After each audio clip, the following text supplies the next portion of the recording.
اقول لك على اغرب طالب حضر معايا كورس اداره مشاريع.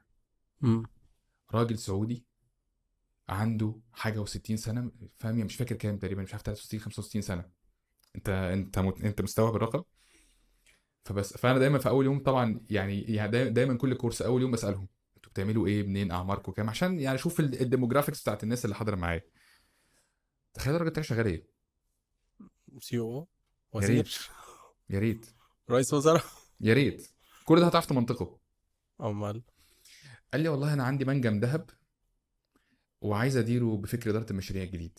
ان شاء الله. طب حضرتك ممكن تاخدني ادير لك وتقعد انت؟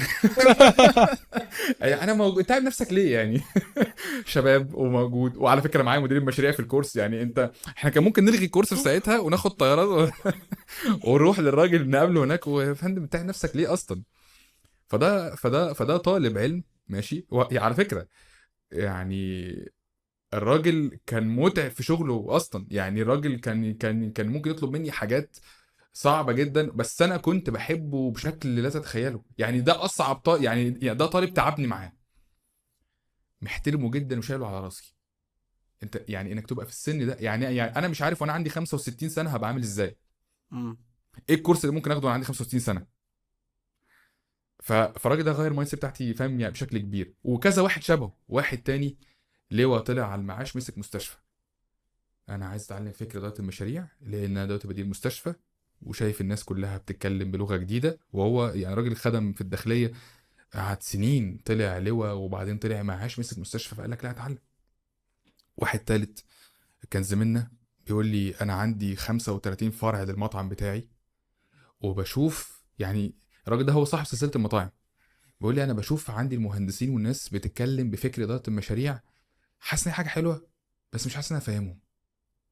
انا كنت عايز اقول له يا فندم انت شارين بفلوسك يعني عارف انت فاهم الفكره، ممكن تخطر على بالك كده اللي هو ايه، طب انت عايز تعلمها ليه يا راجل؟ ده انت تشتري ده، انت مش هتغيرها تغيرها. فاهم الفكره؟ فقال لك لا انا عايز اتكلم اللغه بتاعتهم. امم ففي ناس بتتعلمها عشان يعرف يمشي حياته، ويعرف يتطور، ويعرف يأدي في حتته احسن. وفي ناس عايزه تتعلمها عشان تبقى دي شغلانتها خلاص. ده بقى اللي انا عايز اسبوت عليه، اللي هو عايز عشان يتعلمها عشان تبقى يشتغل دي بيها. شغلانتك امم خلاص. هتتعلمها، هتتعلم البرودكتيفيتي الاول، هتاخد مقدمه عن اداره المشاريع، خد كورسات مجانيه وشوف اليوتيوب بيتكلم ازاي في الحته دي، هتلاقي بقى كورسيرا موجوده، جوجل بتقدم تراك في الحته ديت. اوعى، اوعى، اوعى، اوعى حط تحتها 100 خط، اوعى تاخد كورس PMP في الاول.